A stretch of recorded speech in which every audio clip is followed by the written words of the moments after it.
his brother is smart, but he's the dumb twin. And I said, I am, sir. And he came from behind his desk and he pointed at me. He said, don't you ever say that again. Someone's opinion of you does not have to become your reality. And he taught me three things. He said, if you want to become successful in life, young man, he said, number one, you got to change your mindset. He said, you don't get in life what you want, you get in life what you are. Number two, practice OQP, only quality people.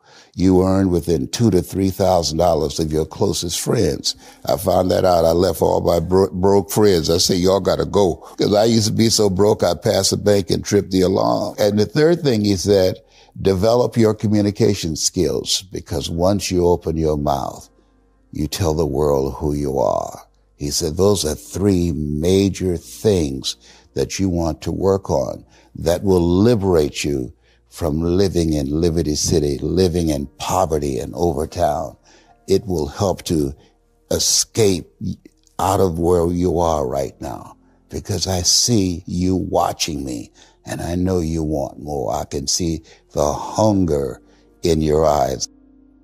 One of the things that I realized and what allowed me to become successful as a speaker, the speaking industry has been hijacked by people who speak to sell. And it's okay to do that and make money.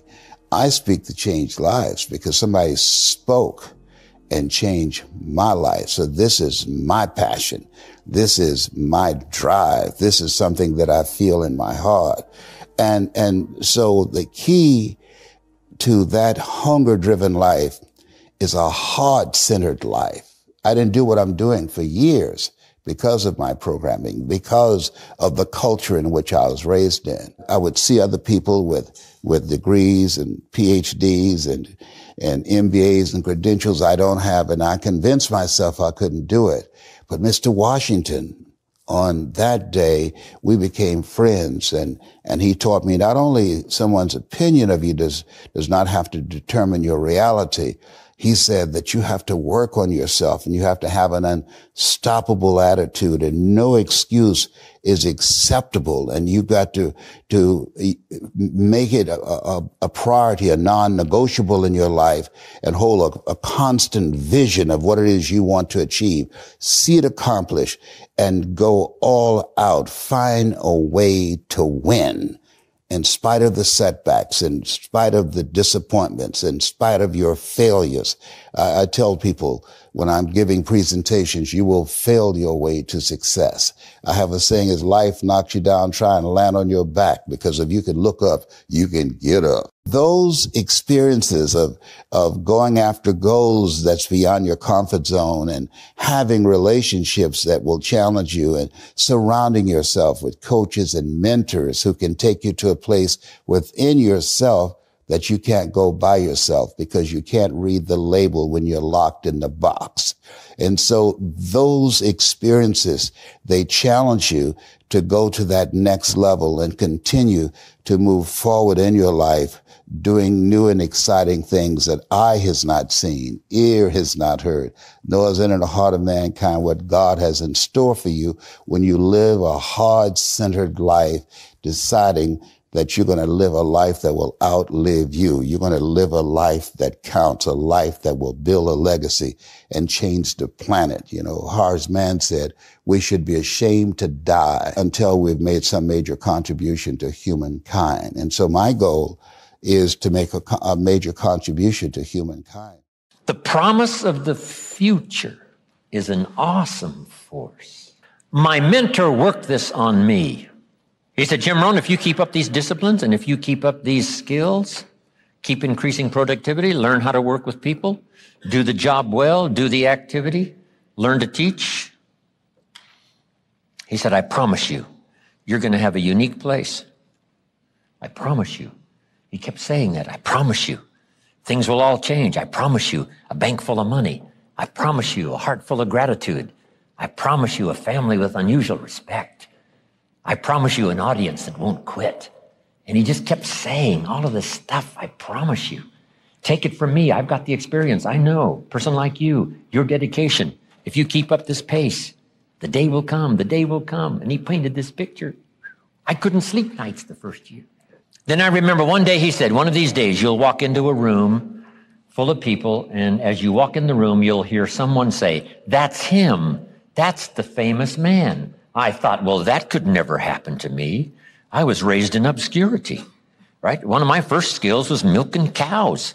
I mean, what's that got to do with walking in a room and have someone say, that's him, that's the man, the famous man? But sure enough, year by year, audience by audience, and book by book, as I traveled this journey, wow, that promise from this man started coming true. I just wish my mentor, Mr. Schoaf, was here to see this. Here's what he would say. I told you. I said, listen to what they're saying. I told you. I told you. Yeah, that's right. It's happening. Wow. I wonder how much further. I wonder how much more. That's a gift. Language that transports people into the future. So I'm asking you to do the same thing with your company, with your people that work for you, and especially your family, so that you can give them the promise of the future. They'll do extraordinary things if they can see. If they can't see, they'll take little steps. If they can see, they'll take giant steps. Help them to see themselves better than they are. Sometimes we have to help people see themselves as they are. If your child is messed up, you got to say, hey, John, you have messed up. But here's the next clue, parents. Don't leave them in the mess. So they've messed up. How quickly could they turn it around? Almost overnight. What could be the promise of the future if they started walking a new road? Absolutely colossal and unbelievable. So we quickly go from saying, yes, you've messed up, no doubt about that, but here's how quickly you can recover. Here's how quickly you can multiply the future in a positive way versus the negative way that brought you to this poor place. See, the gift of language can do the most incredible things with a human being. Rescue them from oblivion, send them into the future with a picture of the promise, the possibilities. Don't be lazy in exercising these gifts. Someone say, well, how good do we need to be at it? As good as you possibly can. Someone says, well, this is only a child. What a better place to start. Correcting a few errors and building the promise of the future. We can't say it's only a child. This could be the next superstar. This could be the next person of high productivity that starts enterprises that employs millions. This next child, this child, properly corrected, properly inspired. You know, one of the things that you pull out of the clinical literature, imagine that you have children who have a certain low-level amount of neurological trouble when they're infants. So something's gone wrong, maybe a little oxygen deprivation at birth, something like that. Something's gone a little bit wrong with their neurological development. Assuming that the damage isn't too severe, those children will stabilize and normalize if they have at least one well put together role model in their life. And so one of the things that you do if you want to inspire others is get your act together, because you inspire most through example. It's much more powerful than words. Words are very powerful if they're also accompanied by example. But the best thing you can do is start putting things together around you. There's plenty of things to put together. It's a good meditative exercise, you know, and I think this is the proper form of prayer, let's say, assuming that there is such a thing. A proper form of prayer would be, if you're not happy with your life, if you're miserable, you sit on the edge of your bed and you think, is there anything I can change in what I'm doing that is going to make this less awful than it has to be? Less awful than it might be? You have to ask that, you know, with intent. And generally speaking, you'll get an answer almost immediately. There's something that you could put right that day that would make things slightly better than they are. And that's rule 4, which is compare yourself to who you were yesterday and not to who someone else is today. I don't believe that there's a person who exists who wouldn't receive an answer to that question if they genuinely asked it. And it's no different really than thinking. Like if you think, you have a problem, you think, you get an answer. Might not be the right answer, but obviously you get an answer, and you might think, well, I thought up that answer. It's like, well, that's really not much of an explanation, because you don't know how you think. It's like, I'm sitting there and thoughts appear in my head, and that's how I think. It's like, that's a pretty shallow explanation. It's not much different than revelation. It's like, you ask yourself the proper questions, you'll get the proper answers. If you ask the right question, and you want the answers. Right, and those are not easy preconditions to set up, because who knows, you know, if you're sitting on the edge of your bed thinking, okay, what am I doing wrong? That's a hell of a question to ask, you know, because if you really want to know, you'll find out, and then you'll find out that you really didn't want to know, because generally speaking, finding out what you're doing wrong is not a pleasant experience, and it means that you have to sacrifice part of yourself, usually a burned out, stupid, bitter, corrupt, arrogant, nasty, vengeful part of yourself, but nonetheless part that you like. And so you can, I think that room for those incremental improvements exists within everyone's grasp. And I think that it's a humble thing to do, to ask how you could improve incrementally without interfering with anyone else, like it's your problem, not theirs. But I think that the consequences of maintained incremental improvement are anything but incremental. You get compound interest on incremental improvement. You know, there's another rule in the New Testament called the Matthew Principle. Economists use it, and the rule is, to those who have everything, more will be given, and from those who have nothing, everything will be taken. It's actually a description of the way the world works, interestingly enough. You know that if you've ever played Monopoly, because that's what happens if you play Monopoly. And there's a reason for that. That's a deep reason. And it's a very harsh rule, because it means as you start to wander off the path, let's say, the probability that you will wander further off the path increases non-linearly. And that's a terrible thing to know. As you wander towards the edge, the probability that you'll fall off the cliff increases. And that's a statistical justification for the concept of hell. But as you improve, the probability that each improvement will produce a further improvement increases. And so perhaps the downside is the cataclysmic catastrophe that you can engage upon if you reproduce your moral failings, but the upside is that each improvement produces an increment in the probability of the next improvement.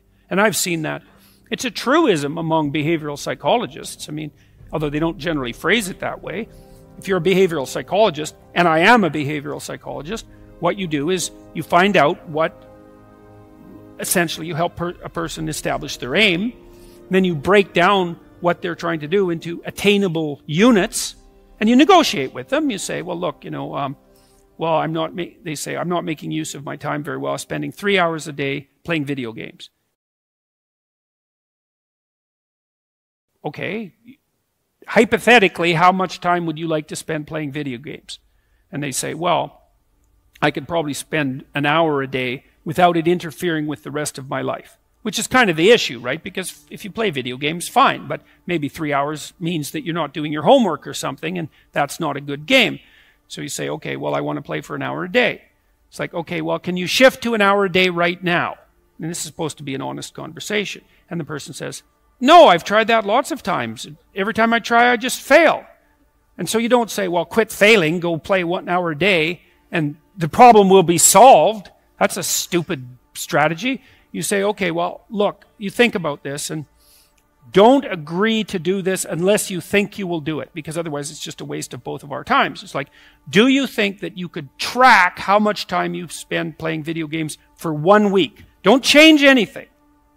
Just track it. And they think, yeah, I could probably do that, but I might miss a couple of days. And you think, okay, fine. So here's the deal. 5 out of the next 7 days, you just track how much time you spend playing video games. And the person says, I think I can do that. Because that's what you want them to say. You want them to succeed at the improvement. It's not much of an improvement, but it's something, right? Then they come back and they say, well, yeah, I was playing about 4 hours a day.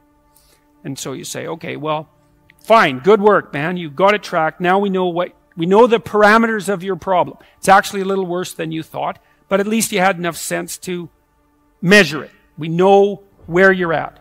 Okay. do you think you could cut that down to 3.5 hours every day? And the person thinks, no, I'm pretty weak-willed. I don't think I could manage that. You say, well, how about this? Do you think that 2 of the next 7 days you can only play for 3 hours? You think you can manage that? And you're not cynical about this. You're not insulting the person, any of that. It's like, because you don't care. All you care is that they make some incremental movement towards their goal. And the person thinks about that, if they have any sense, and they take their weakness into account, and they think, I think I could probably do that. And then they come back the next week, and they say, I managed to spend 3 hours a day playing video games for 3 days, and the rest were 4 hours. And you say, good work, man. You've just got rid of 25%, 12.5% of your problem. You're 1/8 of the way to fixing it in 1 week. And you know, the person isn't going to be all that thrilled with themselves because they don't do the arithmetic and they don't do the projection. They think, well, I'm still pretty damn useless. I'm playing 25 hours worth of video games a week. It's nothing to pat myself on the back for. It's like, yes, it is. It's definitely, it's a marked, measurable improvement, and it's a move in the right direction. You know, and then you say, okay, well, on the days you succeeded, how did you manage to succeed? And is there a way that you could do it for 4 days next week? How about that? Or maybe you could even try 5 days. You think you could do that? And then you also tell the person, look, the other thing you got to understand is you're not going to improve like this. You're going to improve like this. So some weeks you're going to come back and say, geez, I backslid completely and I played for 4 hours a day for 7 days. But it doesn't matter, because that doesn't mean you failed. It just means that you slid back. You want to calculate it over a month or something like that. And, you know, generally speaking, a month later, the person's down to something like 2 hours a day, and you've figured out ways of filling their time in with something productive otherwise, and they're on their way. And the general consequence of that is that every time they manage an accomplishment, they get a little stronger in character, they get a little bit more confident in their ability, they get a little bit less racked with self-disgust, they get a little bit more hopeful about the future, and they get more confident that they can make another change.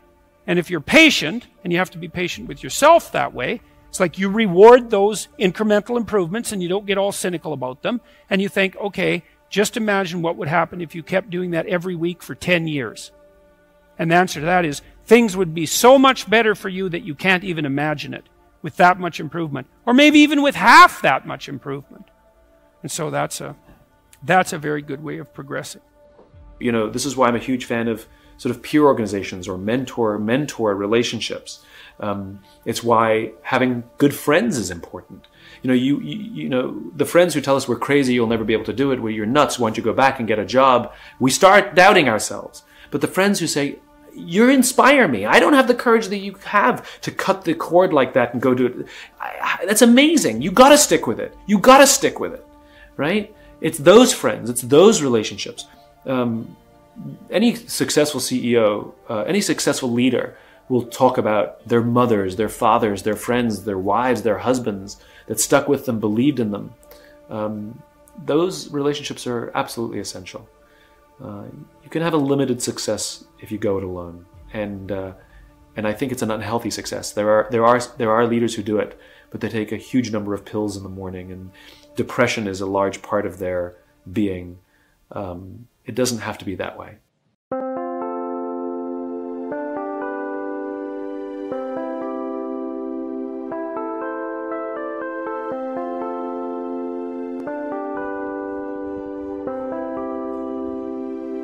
Chẳng được quên khi cơn mưa đêm lại về.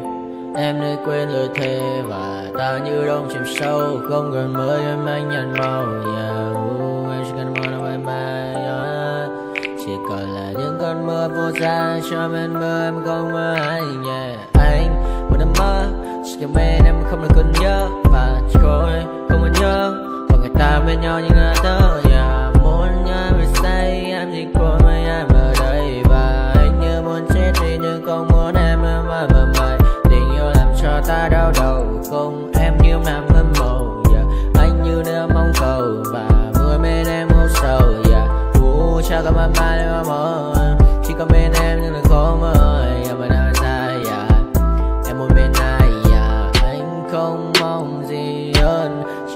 em sẽ ở đây ôm anh thật gần.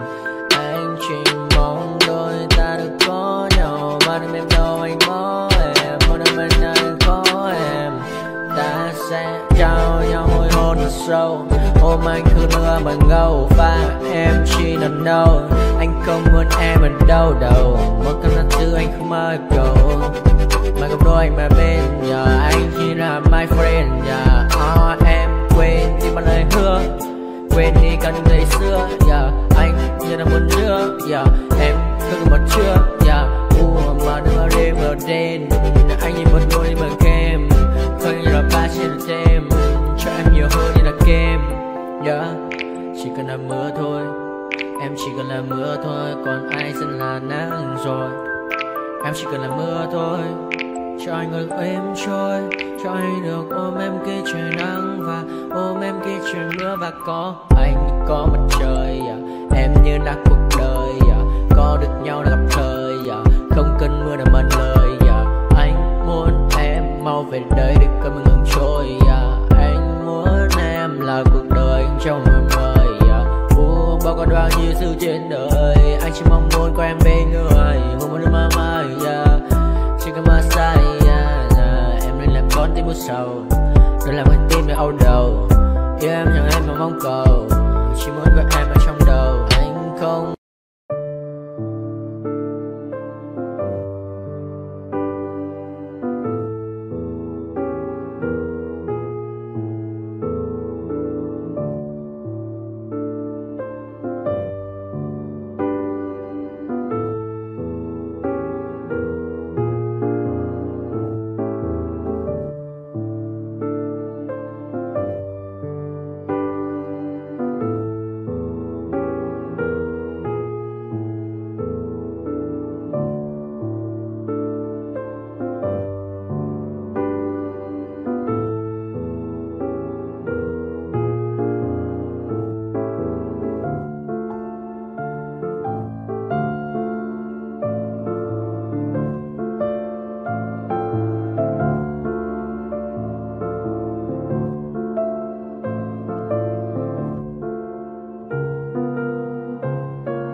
to my party, we're just getting started. A life is a dream or a nightmare scarring. Hand me a drink cause I think I'm going all in. Get me a shrink who can catch me when I'm falling. Cover up my scars, flip the handlebars, crash crashing in my car.